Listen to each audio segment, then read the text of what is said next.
Welcome to Midnight in America, your source for the most provocative global affairs content on the internet. This week's guest is Chunjuan Nancy Wei, Associate Professor and Chair of East Asian and Pacific Rim Studies at the University of Bridgeport, who will be discussing America's role in the South China Sea conflict. It's Midnight in America, 4 p.m. in Sydney, Australia. Chunjuan Nancy Wei, welcome to Midnight in America. Welcome, and thank you for having me. Oh, thanks for being on the show and for staying up so late. I didn't ask you what time it is where you are because, of course, in Bridgeport, it is midnight. So, it is exactly midnight here. Thank you for staying up late to be on the show. Look, let's just get right to it. A lot of Americans have heard about the South China Sea conflict, but maybe don't even know where the South China Sea is or why they should care about it. So, we hear it in the news all the time, but why is it so important? Why are you yourself studying this conflict? What's so important about it? Oh, thank you for this. Is a great question. I guess from the name, South China Sea, and you can see this piece of water is south of China. Right. But recently, countries like the Philippines also give it its own name. So for the Philippines, it is the West Philippine Sea, but that's not a name that the other players would want.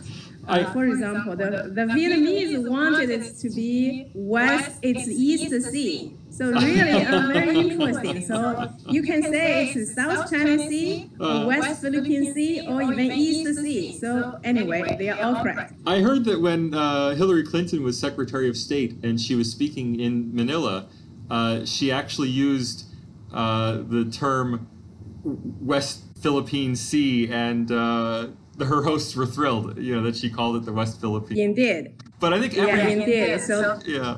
But I think every serious map in the world calls it the South China Sea. That's what we've been calling it for at least 500 years. So I think we can use it. Indeed. But why is this so controversial? In fact, In fact, some time ago, I was looking for the old maps. For a period, it did not have the word South. It was only called the China Sea. Oh, just the China Sea.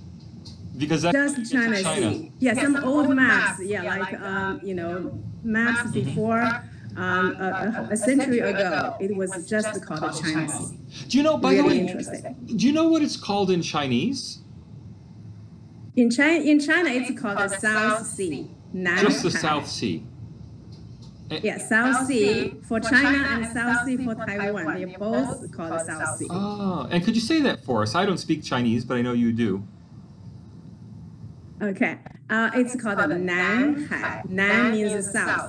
Hai means sea. Nanhai. Yeah, that's what it is. Oh, fantastic. Yeah, Nanhai. You got it. Very good. Don't say very good about my Chinese. So why is it so controversial? I mean, it's just an ocean, right? I mean, why is there so much news attention being paid to an expanse of water? The region is full of regional territorial disputes, and that's one of the reasons. The other part of this is the geopolitical reasons. Okay. It is somehow the border between the land power and the maritime power, and that is why when I'm trying to understand the situation, I came up a way of understanding the South China Sea disputes. I called it my theory, nested games theory. Okay. So because I actually came to the question because of my initial study of Taiwan, because I wrote my thesis when I was doing my PhD on the China-Taiwan relationship. I wanted to understand why the two are always having conflict and what's the role the United States was in it. And then the more I studied it, and I understood that there were a lot more about the regional order. And that was when the more I studied the issue, the more I realized it is actually multiple layers of complexity. For example, I came from the China-Taiwan issue. So I called it like the first level of the complexity. that is the legitimacy dispute between Taiwan and China. And that occurred in 1949. Okay. When at the time, the Chinese government relocated to Taiwan.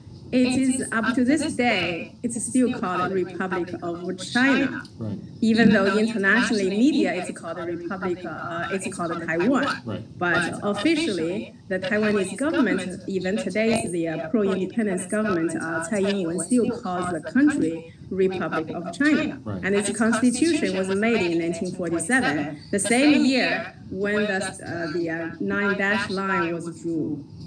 In China. So we've all, well, maybe we all haven't, but many of us have heard about the 9-dash line. What is the line? And I think you even have a map that shows the 9-dash line, if you want to show us. Sure. Screen. Yeah, this is something I found when I was doing research in Taiwan. So this is not a PRC Chinese map. This is a Taiwanese map. This is a Taiwanese map. Okay. Yeah. It's called, you can see this is in the traditional Chinese character. Oh, and what does that say? 中华民国. 中华民国全图. Let me show you. And what does that mean in English? Give me a second. Let me just show you a little glimpse of the map. Oh, okay. So at this side, you see 中华, can you see? 中华民国全图. Right. And at the corner of this, you see this part of the did you see that? Oh, I see it again. The 9-dash line. Yeah, so if people look carefully, you can hold it up again. Just hold it up for one more minute. Okay. They can see the dashes surrounding the South Sea or South China Sea, and those dashes, there are 9 of them in total, and they define China's territorial claim. But it's not just China's claim. It's also Taiwan. It's also Taiwan. The Republic of China. Oh, that's fantastic. Yeah, thank you.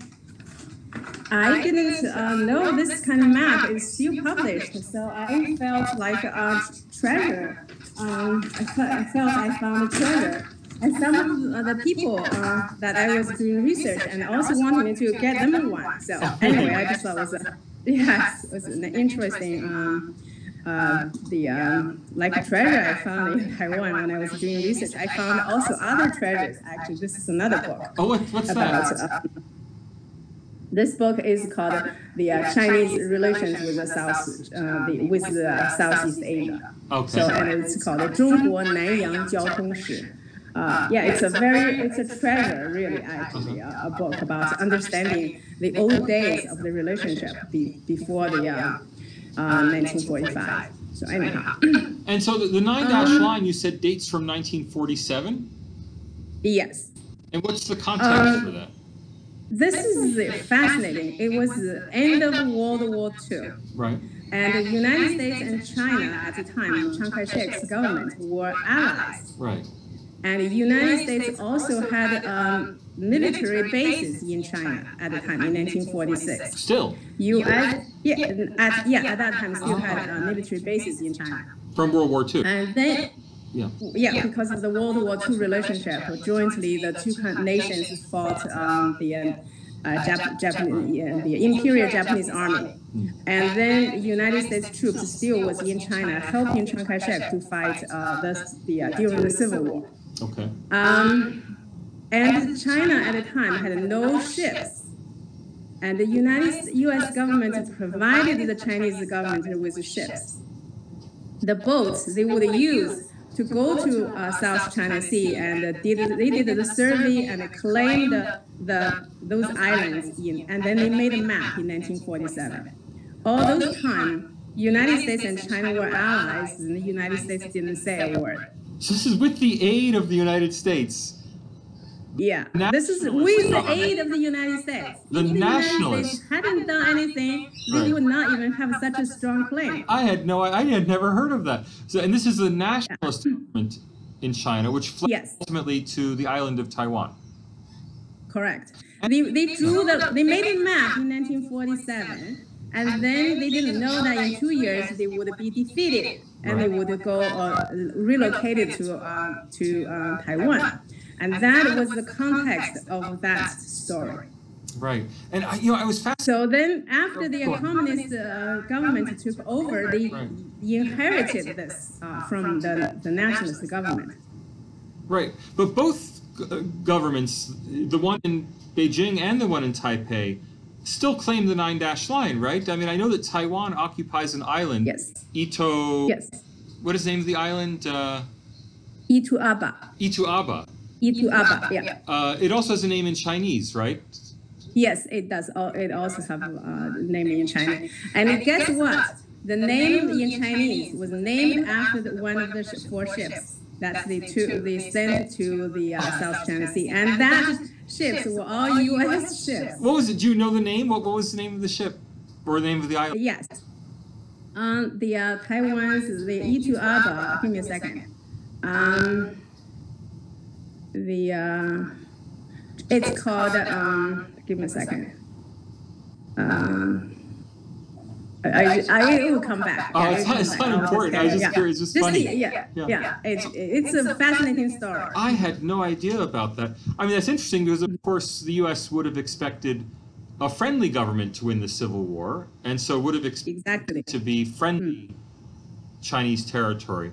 But the PRC itself, as I understand it, did very little to enforce claims to this sea area until very recently. Is that correct? Correct. Yeah.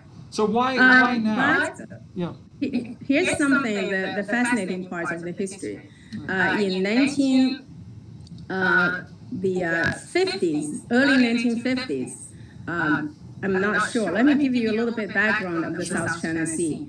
In the Chinese names, there are 4 groups. So the one closest to the mainland is called, we call it in the West,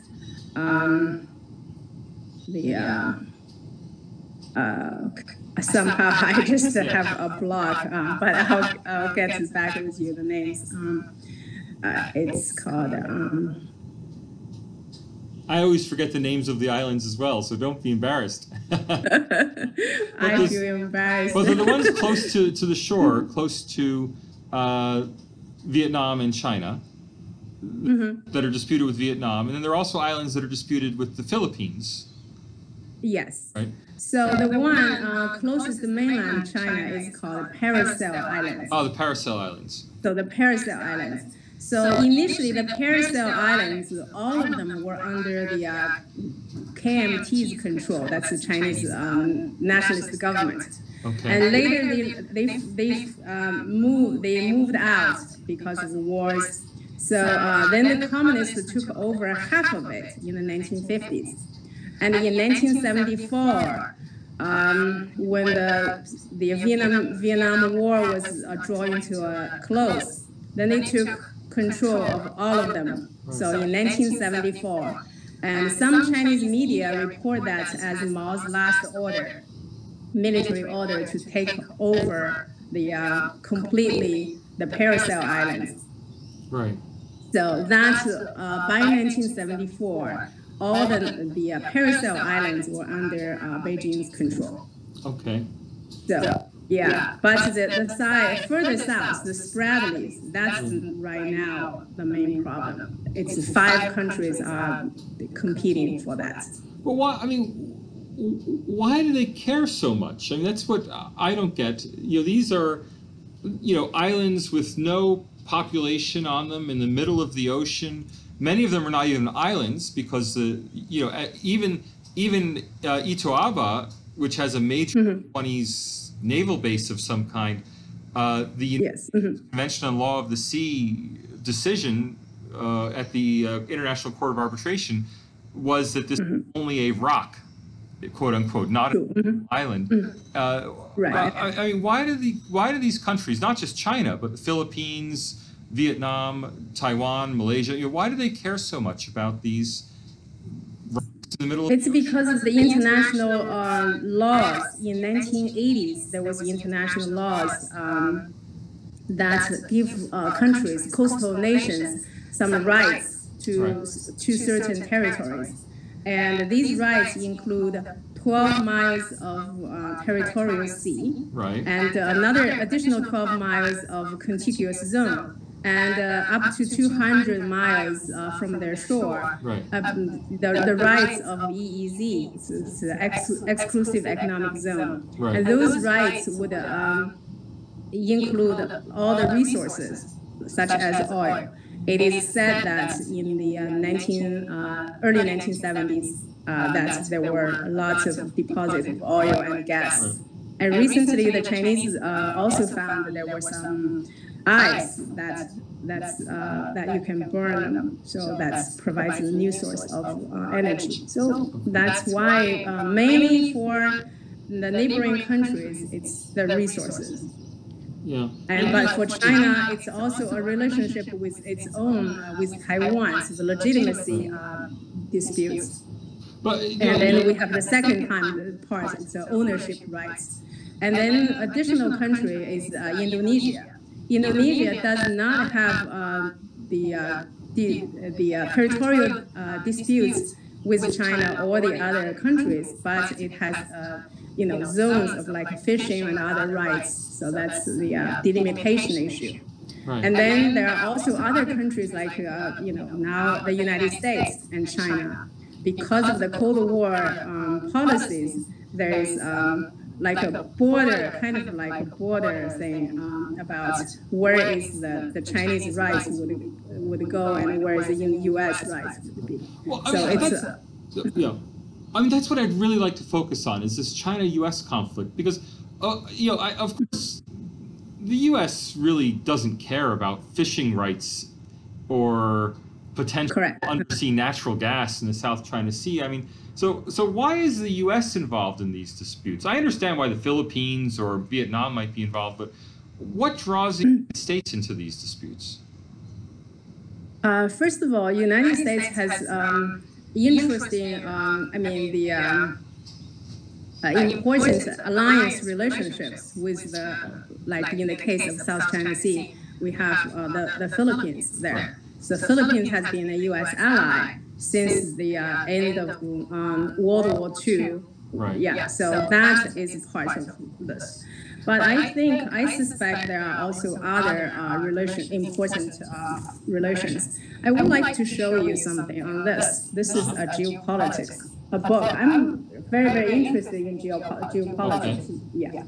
So I was looking for something, and I realized there were like borders. This book by Jason Dittmer and Joanne Schaap, and there are borders about where the United States, the maritime border, and versus the land power, that kind of thing.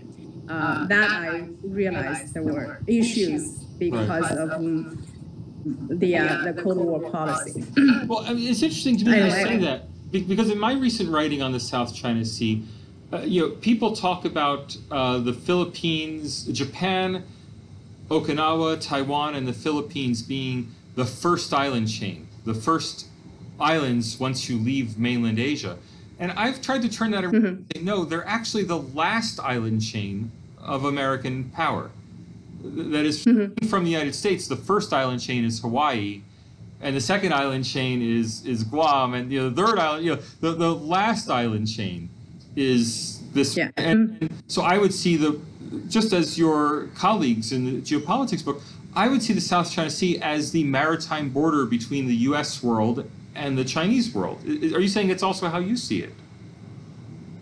I think that from the Chinese view, that's also the case, because East Asian countries are quite different from the European case after World War II. Because after the end of World War II, in Europe, it was more multilateral situations, institutions such as EU, such as NATO. But in East Asia, it's more hub and spokes, right? The Washington, the Tokyo relationship, Washington, Taipei, Washington, Beijing, etc. More like a bilateral relationship. Yes, indeed. I like that what you mentioned, that China is a Pacific country, and but the Pacific is American lake. Yeah. So I see there's a, yeah, like a curve kind of thing. Right. That's how I see. Oh, okay. I want to ask you more questions, especially about the nested games concept, the idea that there are games within games going on in the South China Sea. But first, I want to put on screen, and Nancy, you won't see this, but our watchers will. I'm putting up the call-in numbers. If you'd like to call and ask Nancy a question, you can call in on Skype at Babones. That's my own Skype account. Or you can call my US Skype in line. That's area code 412-567-6798. Or if you're listening here in Australia, you can call in on 02-8003-6853. So I'll just leave those call-in numbers up. If anyone wants to call, just go ahead and start the call now. But while we're waiting, I'll ask Nancy to explain the nested games concept. Why do you use the term nested games in describing the South China Sea? Oh, that's I would like to share with you. When I was doing my thesis on the Taiwan case, I studied George Tibalis. He's a political scientist based in California. So George Tibalis had mentioned that the nested games are two types of the games. One is involving a network of games, such as multiple arenas with variable payoffs, and the other is a game about the rules of the game. I noticed that in the South China Sea disputes, there are not only these places that the countries wanted to take control because it gives them either oil or strategic positions. There are also the rules, because of different rules, when they are applied, you get different results. So in my configuration, there are 4 levels of nested games. The first level is the China-Taiwan disputes. In that, it is a cross-strait game. In the cross-strait game, both the Republic of China and the People's Republic of China are competing for which one is a legitimate government of China, which one should be recognized by the international community. And there's the other one, which government should inherit the 1947 the law or the map that the last Chinese government drew on the mainland. So the second level of a game I call it ownership game. Ownership game in which China and its regional rivals are competing for the ownerships of different land bars, islands, and etc. Those geographical features, trying to have a better position, trying to position them better in this competition. The third level is a maritime delimitation game. So this game involves not only the original 4 or 5 countries, and now it has Indonesia, the largest country in Southeast Asia. Finally, it is the supremacy game between the United States and China.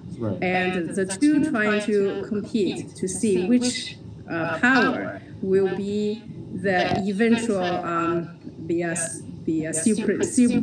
eventual hegemon in the region. So that's the supremacy game. With this, I would say that the first level of game is a subset of all the other games.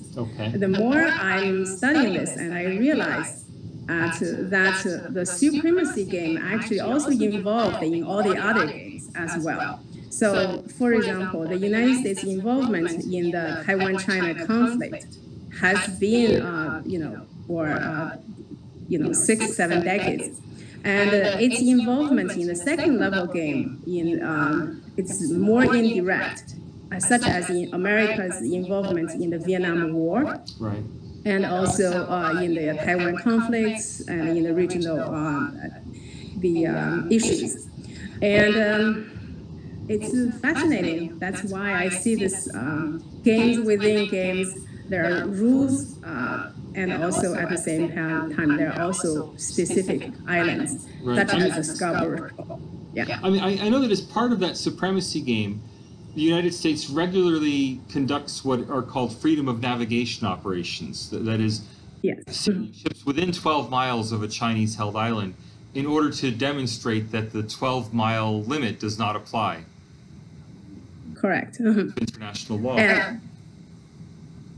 Go on. Yeah, that freedom of navigation operation started in late 1970s. Oh, in fact, really? the United States they've been there for decades. It's not a new program. It has been there for decades. So the United States have challenged dozens of countries for their excessive. It's not a new program. So it's only recently become news. It's only recently become controversial, but it's been a long... Because of the involvement of China. Yeah. Okay. And again, I want to remind people, if you'd like to call in, I know that some people might be being polite, not wanting to interrupt us, but we'd love to have you interrupt us because I really want to try out the technology of the call-in lines. So if you are sitting there hesitating, we can see that there's several people on the live stream watching right now. We're thrilled to have that. If one of you would like to call in, we'd love to hear from you. Skype Babones, or you see the 2 phone numbers there on the screen. Nancy, who is going to win this supremacy game? All games have winners and losers. How is this going to pan out? I know your paper doesn't go that far, but what are your own thoughts on it? I didn't. I think this depends. Yeah. First of all, for the United States, if you're looking at the areas that the United States paid so much attention, it has 3 key regions. And one is in Europe with Russia, and one is in the Middle East, and one is in East Asia with China. Okay. So if you're looking at the attention span that any country could put on certain issues, the United States is actually drawn, the U.S. energies spent in different regions. So therefore, I see the United States has the superior military power, and it has also a very strong alliance. But because it relied on its regional powers to deter China, but so far, given what we have seen during the pivot to Asia period, with the Philippines, with Japan, and with Vietnam, the United States did not seem to get the result it is looking for. Right. Also, because of the new Philippine president, when he's in place, when he's in office, he has adopted a policy that Washington does not like. Rodrigo Duterte in the Philippines. Yeah. Yes, the new Duterte. He seems to have adopted a reconciliatory position with Beijing. Right. So that has not been the case in the past. So anyhow, I see if Washington maintains a current level of attention, probably looks like China is going to win. The government there has, I would say first, 3 M's. 1 M is the mind. The mind is in the region. Right. And secondly, it has money, and it has also the might to protect it. So long term, I think it looks like if it may go the way that Beijing wants. That's my, We're starting to run out of time, but there's one question I just have to ask you about because, I only discovered it recently, and this is about the role of Hainan Island. And you mentioned that the South is called Nanhai, and it only struck me that the island is called Hainan Island, most province. And the South China Sea has been incorporated, as I understand it, into Hainan province on China. Yes, correct. In Chinese administration. I only recently discovered that the nationalist government in 1948 withdrew to Hainan Island, which was then invaded by. Yeah. In fact, he wanted to see if he could, stay in Hainan. Right. But Hainan is the second largest, so he eventually picked the right island to withdraw to. Yeah. So I know I know historians hate to talk about alternative histories, but you're not an historian, you're a political scientist. So I mean, do you think that the South China Sea dispute, how could you imagine a world in which the ROC was Hainan and Taiwan and the South China Sea, a kind of maritime republic? If ROC had held on to Hainan instead of losing Hainan, the South China Sea dispute would not be a dispute between the PRC and America. It would be between the ROC, right, and its neighbors. Yes. Yeah, the ROC would be an archipelago, in a strange way. It is. There's an interesting part I wanted to mention. The largest island that the Philippines now holds, also the second largest island in the South China, in the Spratly Islands. That's called Zhongye. It's another one that's named after one of the 4 ships. What does the name mean? Does it translate into English or? Yes, it's Zhongye. Zhong means Zhongguo. It's like China. Zhongye. So it's the Zhongye Island, and it's one of the 4 ships. So 2 of them went to the Spratleys, and 2 of them went to the Paracel. So all of the 4 islands are named in the Chinese name. The ships. Oh, but the ships had Chinese names. The ships didn't have English names. They have only Chinese names. But it was American ships. But they were transferred to Republic of China, and then the Chinese government named them based on their different functions, and they have their names. Yeah. All right. Well, look, we've come to the end of our time. We have to wrap up. But are there any big issues we haven't covered? That you'd like to have a few final words about, like maybe China's island building in the South China Sea, or is there anything that comes to mind that we haven't covered? I think we didn't cover the island building. Yeah, so China built 7 islands when the Philippines brought China. 7 of them. Yeah. Wow, I didn't know there were that many. Yeah, they built 7 of them. So 3 of them are now larger than the largest natural islands held by Taiwan. I didn't know that. So. Yeah. The largest island held by Taiwan is 0.5, but the largest one that China reclaimed is 10 times bigger than the natural island. 0.5, what, square kilometers, square miles? Square kilometers. So the biggest one by China is 5. So they've built an island that's 5 kilometers long and 1 kilometer wide, like that. That big? No, it's about basically it's 5 square kilometers in area. Wow. Yeah. I had no idea I knew there was a lot of island building. I didn't know it was that big. Look, we'll have to end things on that kind of amazing statistic. Thanks for appearing on the show. I really appreciate it. Next week, Midnight in America will be at a special time, so take a look at your YouTube. At the YouTube subscription to have a look at the time, and of course I'll send out an announcement for that. Nancy, thank you so much for appearing on the show. Chunjuan Nancy Wei, University of Bridgeport. Thanks for being on. I appreciate it. Thank you very much for having me. My pleasure. Take care, everyone.